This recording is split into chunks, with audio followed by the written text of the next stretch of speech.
Oh my god! Après des années de complexes, j'ai sauté le pas. J'ai fait mon augmentation mammaire. Et évidemment, je vous ai vlogué tout ça. Hello tout le monde, oh mon dieu. C'est le jour J. On est actuellement le 7 mai 2025. Janvier, février, mars, avril, mai. Ouais, c'est ça. Et aujourd'hui, c'est le jour de mon opération. Il est 5h20 du matin, j'ai rendez-vous à 9h, pas du tout, à 6h30. Je me suis réveillée, je me suis mis dans un pyjama propre, je me suis lavée, enfin bref. Et là, il manque plus qu'à y aller. Je sais pas trop ce que je ressens. Je suis pas... En fait, je sais pas, genre à la fois je suis méga stressée et à la fois je suis pas vraiment stressée. C'est trop bizarre. Puis c'est un truc dont je rêve. Excusez-moi, depuis ce matin j'ai des remontées là, je crois que c'est l'angoisse. J'ai peur d'avoir mal, j'ai peur d'avoir une complication. Je pense que ma prochaine semaine va se résumer à regarder des Disney et bouffer du chocolat. J'espère que ça va aller. J'angoisse. Bonjour. Je vais pas avoir autant d'énergie que dans le reste de mes vidéos parce que tout simplement je suis KO.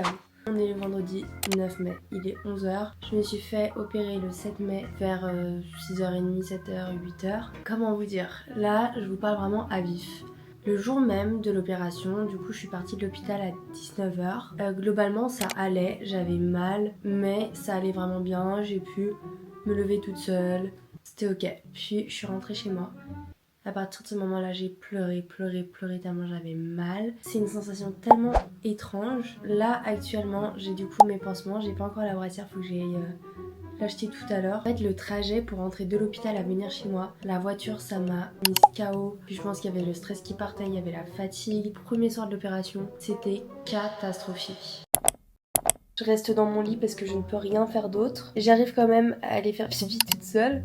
Ça c'est chouette. J'arrive globalement un petit peu à tendre mes bras. Mais je me fais chier quoi. Je me fais chier. J'ai mal. Je suis obligée de prendre mes médicaments à des heures super fixes sinon je douille. Ce qui est le pire en fait c'est que je tousse parce que je suis malade. Et ça a failli repousser l'opération. Du coup dès que je tousse ça contracte tout ici et ça fait trop mal. Aujourd'hui, il est temps pour moi d'enlever du coup mes pansements, d'enfin mettre mon soutien-gorge. Mais c'est un soutif de sport. Moi, c'est celui-ci que je vous conseille parce que il y en a qui sont vendus en pharmacie et il y en a qui sont vendus en endroit où tu vas faire du sport quoi. Là, c'est une brassière de sport. 60 €, franchement, c'est cher hein, pour un truc moche comme ça. Faut faire attention à ce que certes ça tienne, mais surtout que ça ne vous sert pas. Ça ne doit pas comprimer vos seins, ça doit les soutenir, mais pas du tout en mode c'est juste une aide. Parce que sinon, vos seins pourront pas redescendre, ils pourront pas reprendre leur forme normale entre guillemets. Une tête de merde, vous avez pas le droit de me juger. En fait, aujourd'hui, je devais absolument vlogger. Je vous explique pourquoi. La première fois qu'on va me changer mes pansements, j'ai extrêmement peur. Faut savoir que j'ai pas dormi de la nuit, tellement ça m'angoisse. En plus de ça, c'est mon premier jour de règles. J'ai genre 2 heures de sommeil dans le sang. Et moi là, avec mon état, mon corps se répare. Je dors minimum 10 heures par nuit dernièrement, alors que normalement c'est pas du tout le cas. Je stresse. L'opération me stressait moins que les pansements. M'enlever les drains, là les tuyaux de 10 cm quand j'étais réveillée m'angoissait moins. Et là du coup, j'ai trop peur. Je ressemble enfin à quelque chose. Je suis enfin capable de ne plus être dans mon lit. Genre les gars, ce matin je me suis maquillée. J'ai réussi à me laver les cheveux. C'est une grande avancée pour la petite Lily. Aujourd'hui on est le 11 mai. Je me suis fait opérer le 7 mai. Donc 8, 9, 10, 11. Ça fait 4... Que 4 jours. Pourquoi j'ai l'impression que ça fait déjà genre 2 ans. Et je me suis dit qu'il était temps de vous faire un petit update. Attendez, je me déshabille pas où. J'ai toujours mes pansements que je vais changer demain. Demain, il y a une infirmière qui va venir chez moi et qui va me les changer. Et après, il faudra que je mette le soutien-gorge. Je les ai toujours pas vus, hein. Je les ai toujours pas vus. Dans cette partie de la vidéo, je vais vraiment vous raconter comment s'est passée l'opération de A à Z. Donc si vous craignez tout ce qui est sang, piqûres, hôpitaux, tout ça, ne regardez pas cette vidéo en fait. Déjà, j'aimerais vous parler de pourquoi est-ce que j'ai fait cette opération. Enfin, c'est pas anodin, tu vois, tu te réveilles pas un matin en mode tiens, j'ai envie de me refaire les seins. Non, en fait. C'est une opération qui coûte cher, c'est une opération qui est douloureuse, c'est une opération qui change son corps, c'est une opération qui peut avoir des difficultés, genre qui peut avoir des ratés. Une opération hyper importante les gars. Personnellement, j'ai cherché plein de vidéos sur YouTube qui expliquaient vraiment de A à Z comment se passait une augmentation mammaire, que ce soit du début, les démarches, jusqu'à l'opération, jusqu'à ensuite tout ce qui est cicatrisation, etc. Et j'en ai pas trouvé où il y avait les réponses que j'attendais. Du coup j'espère qu'en fait cette vidéo va aider les personnes qui comme moi savent qu'elles veulent le faire, mais en fait n'ont pas assez de témoignages, et moi c'est le truc qui me manquait pour me rassurer. J'espère que cette vidéo va en aider plus d'une. Cette vidéo n'est pas à prendre en mode si vous hésitez à vous refaire les seins, ou si c'est un complexe mais pas vraiment, je vous dis pas de vous refaire les seins, c'est clairement pas ça. Moi je vous partage mon parcours parce que c'est ce que je fais depuis le début, je suis sur les réseaux, je vous partage ma vie, et c'est pas parce que moi je le fais que vous devez le faire. J'aurais aimé mais 1000 fois ne pas en fait passer par la chirurgie, j'aurais préféré m'aimer sans ça, m'aimer parce que je sais pas, en fait je sais pas parce que j'ai essayé pendant des années et j'ai pas réussi, mais la chirurgie a été pour moi la dernière solution. J'aurais préféré ne pas dépenser plus de 5000 balles pour m'aimer en fait. Personnellement, je suis complexée de ma poitrine depuis extrêmement longtemps, en fait depuis toujours. Quand mes copines ont commencé à avoir des seins et pas moi, ça a commencé à aller mal. Aujourd'hui j'ai 23 ans et c'est vrai que ça devenait en fait plus possible à un stade où dans ma vie de tous les jours en fait ça me bloquait mentalement. Ça me bloquait pour tout, pour mes relations amoureuses, pour mes relations t'as capté, pour les vêtements que je portais, le nombre de fringues que j'ai dans ma garde-robe où il y a encore l'étiquette parce que tout simplement j'osais pas, je trouvais ça moche sur moi, de sortir et de jamais me sentir femme. J'ai l'impression que tout le monde autour de moi pouvait avoir une vie où il se sentait libre dans son corps et moi je pouvais pas. Je sais pas comment l'expliquer mais je me sentais pas bien, mais dans le sens où même juste danser, j'avais l'impression que c'était une enfant qui dansait et ça me complexait énormément. Et je me suis dit ok, au bout d'un moment tu n'as qu'une vie, enfin ça te bloque tellement dans tout et ça t'empêche de vivre des choses, de te sentir belle. Pour aller à la piscine c'est une horreur, quand tu sors avec tes copines t'es dans le truc où dans ta tête tu te compares à elles alors que c'est tes amis.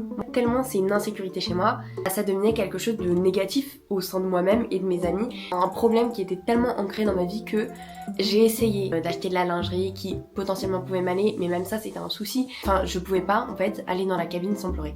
Je trouve ça tellement dommage de se dire on n'a qu'une vie, on n'est qu'une seule fois sur terre, il y a une solution pour arrêter de se détester à ce point.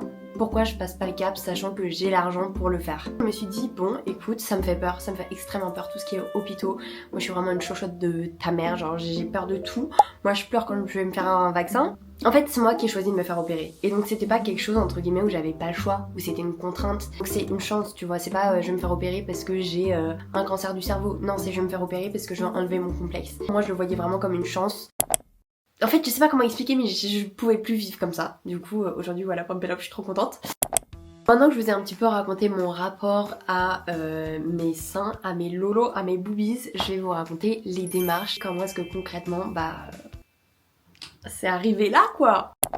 Je me dis bon, il faut commencer par le commencement, tu vas chercher un chirurgien. Moi, dans mon entourage, personne ne s'était fait refaire les seins ou réduire les seins, du coup je partais vraiment dans le flou. Une chose était sûre, je voulais me faire opérer à Lyon, donc c'est où je vis parce que je voulais pas être après l'opération seule dans mon appart à Paris. Je voulais pas aller dans une autre ville et avoir, je sais pas, 2 jours de trajet pour revenir chez moi, c'était hors de question. Je voulais le faire proche de chez moi pour que le trajet retour soit le plus court possible parce que je me doutais que ça allait être hyper douloureux. Je voulais aussi avoir des personnes de ma famille pour être rassurée tu vois. Donc ça c'était vraiment le seul critère entre guillemets que j'avais. Je commence à faire des démarches. J'appelle à peu près je pense une dizaine de chirurgiens pour voir déjà le feeling. Je prends rendez-vous avec 3 chirurgiens. Au bout d'un moment, 4e appel que j'ai, je tombe sur une secrétaire, c'était elle. Genre c'était vraiment le feeling, elle m'a tellement bien parlé, a tellement su me rassurer, a tellement été à l'écoute alors que je lui avais dit que j'avais pris des rendez-vous avec plein d'autres chirurgiens, donc entre guillemets, elle savait que potentiellement c'était pas pour... Enfin que j'allais pas venir chez elle, je lui avais dit hein. Sauf que après cet appel, j'ai annulé tous mes autres rendez-vous et je suis allée que chez ce chirurgien. Elle avait le truc qui m'a mis en confiance. Du coup j'ai mon premier rendez-vous avec le chirurgien. Bien évidemment j'ai cherché sur internet tous les diplômes qu'il avait, j'ai voir des avant-après d'autres personnes de ce qu'il avait fait parce que tu vas pas chez un chirurgien les yeux fermés. Enfin, le premier rendez-vous c'était un rendez-vous très rapide. Je suis arrivée chez lui, il m'a demandé ce que je voulais, je lui ai dit que je voulais une augmentation mammaire. J'ai enlevé mon t-shirt, il a regardé mes lolos, il m'a dit oui je peux vous opérer et voilà. Ensuite fallait laisser un délai de 15 jours minimum pour savoir si ma décision était sûre. J'avais pas le droit de donner mon oui et mon go avant les 15 jours, parce que je vais le revoir, on détermine la taille qu'on voulait faire. On n'a pas pu définir une seule taille. Il faut savoir que quand on parle d'augmentation mammaire, on parle pas forcément en bonnet directement, mais on va parler en cc. Tu peux te faire ajouter, je sais pas, 200 cc, 240 cc, 300 cc, et moi on m'a fait 280 cc. Sauf que on s'était mis une marge, on avait dit le minimum ça sera 240 cc et le maximum ça sera 300 cc. Donc en fait cette décision, il m'a dit qu'il allait la prendre le jour même de l'opération parce que quand il voit ton corps en mouvement la journée, en fait tes muscles sont contractés. Donc ça n'aura pas le même rendu avec la prothèse que lorsque tout est décontracté, du coup lorsque tu es anesthésié. Donc c'est pour ça qu'il m'a dit ça c'est la marge qu'on se donne et en fait je le verrai comment ça rend vraiment le mieux durant l'opération. On avait fait des essais, donc c'était trop drôle. En gros, il m'avait passé un soutif et on avait mis des prothèses dedans pour un peu avoir une idée de la grosseur que ça ferait. Bref, c'est une dinguerie. Sauf que là, aujourd'hui, ils sont vraiment là. Bref, incroyable. Du coup, pendant ce rendez-vous, il m'a aussi dit vous, pour que le rendu soit le plus naturel possible, on va le faire sous le muscle. Il y a deux possibilités. Tu peux avoir tes prothèses par-dessus le muscle ou par-dessous le muscle. C'est tout simplement une histoire de rendu. Apparemment, après j'en sais rien, je suis pas non plus chirurgienne, mais de ce qu'on m'a dit, c'est beaucoup plus naturel quand c'est sous le muscle parce que tu as pas du coup la démarcation de la prothèse. Sauf que c'est aussi beaucoup plus douloureux. Vient le dernier rendez-vous avec mon chirurgien. Je vais le voir, je lui donne mes résultats de mammographie, il me dit ok, tout est bon, on se fixe une date. Entre temps j'avais pas mal de voyages de prévus, donc on a dû faire une date franchement pas mal de temps après. Je crois qu'on a prévu l'opération 2 mois et demi après ce rendez-vous là. Vient du coup le jour de l'opération. C'est trop bizarre d'en parler parce que pour moi c'est encore faux, genre c'est trop bizarre. Étrangement j'étais pas stressée, je pensais que j'allais être dans tous mes états, que j'allais chialer de ouf, que j'allais être au bout de ma vie. Et juste le matin je me suis réveillée très tôt. Je devais être à l'hôpital à 6h30 et je me suis réveillée à 4h30, sauf que je mets une demi-heure pour y aller, donc je me suis réveillée vraiment tôt. Je suis allée chercher mes étiquettes. Les étiquettes c'est quoi? C'est tout simplement ce que tu vas mettre sur ton bracelet où il y a marqué ton prénom, ton nom, ton adresse. C'est en gros ton numéro client, ça va être relié à ton dossier, bref. Du coup je vais chercher mes étiquettes à l'entrée. Ensuite avec mes étiquettes je monte à l'étage où ils m'ont donné rendez-vous. Faut savoir que déjà pour l'opération il faut être à jeun, faut pas avoir bu, faut pas avoir mangé à partir de minuit la veille. Moi je l'avais fait bien évidemment, faut pas fumer, faut pas boire d'alcool, faut pas boire d'eau, faut rien. Ok, tu dors et tu te réveilles et t'attends. J'arrive dans la salle avec mes étiquettes et là il y a une infirmière qui vient, qui récupère les étiquettes de tout le monde. Ensuite il y a une autre infirmière qui vient et qui appelle Madame Nanana, Madame Nanana. Quand on m'a appelé genre Madame Lily, là j'étais en mode là c'est réel, genre là c'est réel. Et juste avant t'as un rendez-vous avec 2 infirmières. Ce rendez-vous là c'est entre guillemets genre un petit entretien pour savoir si tout va bien, s'il y a des choses qui ont changé par rapport à la dernière fois. Et moi je dis bah globalement tout va bien, il y a rien qui a changé, c'est juste qu'entre temps je pense que vous l'entendez, je suis tombée malade. Et là, elles me regardent, elles me disent ah, on va peut-être devoir décaler l'opération. Moi j'étais en mode comment ça on va devoir décaler l'opération? En fait les cousins. Non, en fait. Elle me dit juste que je vais avoir un entretien avec mon chirurgien qui va m'ausculter pour savoir si je suis apte à être opérée. Entre temps, elle m'amène dans une salle où on se change. Donc là, t'as la super tenue magnifique. Je ressemblais à rien. Là, je me sentais la plus belle. Là, c'était le moment où ma vie allait changer. Donc au bout d'un moment, on m'appelle et là, je rentre dans le bloc opératoire. Lunaire en fait.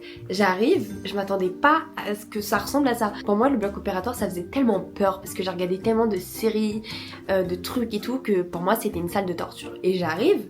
Et en fait t'as un petit lit au milieu d'une salle et la salle était assez grande. Et j'étais choquée, c'était super lumineux. Je vois mon chirurgien et je dis c'est ça le bloc opératoire? Il me fait bah ouais. J'étais en mode ah mais ça fait trop pas peur. Là du coup il me retire mon t-shirt, enfin je le retire moi-même et il me dessine sur les lolos. Là je sais pas pourquoi, je commence à lui faire des blagues. Je lui fais ça va, t'es pas trop stressée de m'opérer, ça va aller.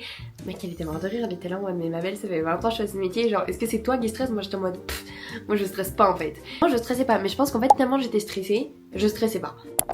Le chirurgien s'en va 2 minutes, l'anesthésiste vient me voir. L'anesthésiste il commence à me faire je sais pas quoi, genre il me fait des trucs sur le corps, on me pose des pods dans le dos. Et en fait là le truc qui peut être angoissant c'est que lorsque t'es encore réveillé, il y a environ 4 médecins autour de toi. Quelqu'un qui met des trucs dans le dos, quelqu'un d'autre qui va te poser des trucs dans le bras, un cathéter etc. Quelqu'un d'autre qui va te donner un masque. En fait il y a pas mal de mouvements alors que toi bah t'es allongé, tu peux rien faire donc ça peut être angoissant. L'anesthésiste me donne un masque et moi je me dis mais oh my god trop stylé, c'est le gaz hilarant. Là je lui dis oh, c'est le gaz hilarant et tout, il me fait ah non pas du tout c'est juste de l'oxygène.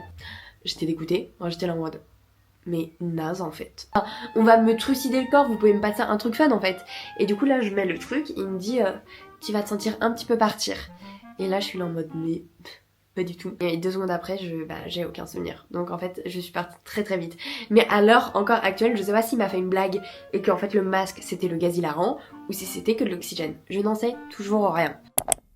Quelques heures plus tard, je me réveille de l'opération, je suis en salle de réveil et je ressemble à rien. À quel point j'avais une tête de fatiguée. Si vous craignez le sang, ne regardez pas, ok? Ça, c'est moi avec les 2 drains, donc c'est les trucs que je porte dans les mains. En gros, il y avait 2 tuyaux, un qui était relié à mon sein gauche et un à mon sein droit. En gros, ces tuyaux, c'était pour que le sang que j'avais en trop puisse sortir et que ça crée pas d'hématome. Donc c'est quelque chose qui est là pour les bonnes raisons, tu vois, c'est pas un truc dégueulasse, c'est normal. On m'avait dit qu'en gros, les drains et le cathéter, on allait me retirer ça avant que je puisse rentrer de chez moi, du coup avant 19h. À 17h, j'ai rendez-vous avec 2 infirmières pour retirer mes drains. Horrible, c'était horrible. Mon drain gauche, on me le retire tranquillement. Mon drain droit, l'horreur. On m'enlève le drain du sein gauche, tout se passe bien, vraiment, sans souci, c'est juste pas du tout agréable parce que en gros, c'est un tuyau qui est assez long, qu'on vous retire et vous êtes encore réveillé. Genre on sent que quelque chose sort de notre corps, c'est dégueulasse. Et le sein droit, ça me fait mal quand on me le fait. Je sens que vraiment ça bouge, bref. Et là je vois l'infirmière faire un peu une sale gueule, genre.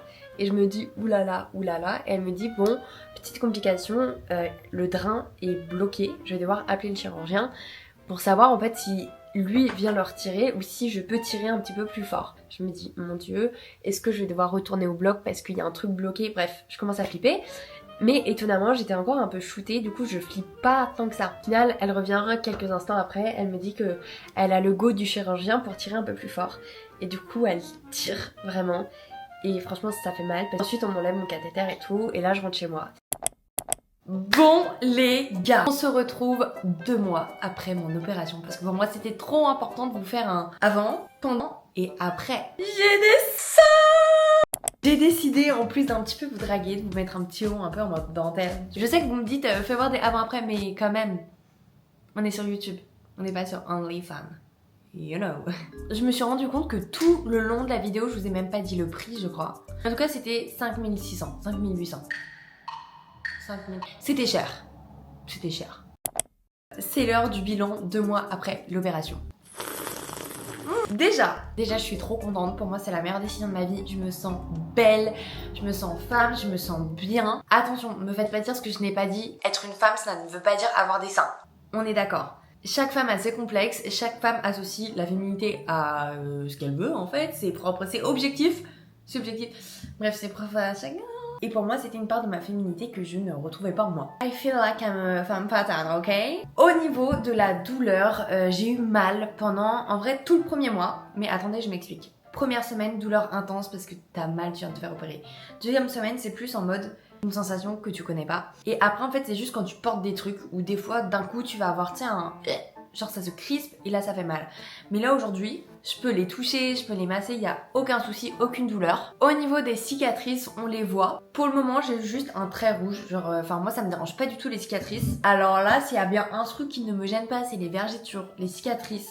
Tous les trucs comme ça, je trouve ça beau. Moi, qu'on les voit encore ou qu'on les voit plus tard, franchement, j'en ai rien à faire. C'est pas du tout un problème pour moi. Mes cicatrices sont du coup juste ici et je pense qu'elles font à peu près cette taille. Franchement, je les regarde même pas tellement, en fait, je m'en fous.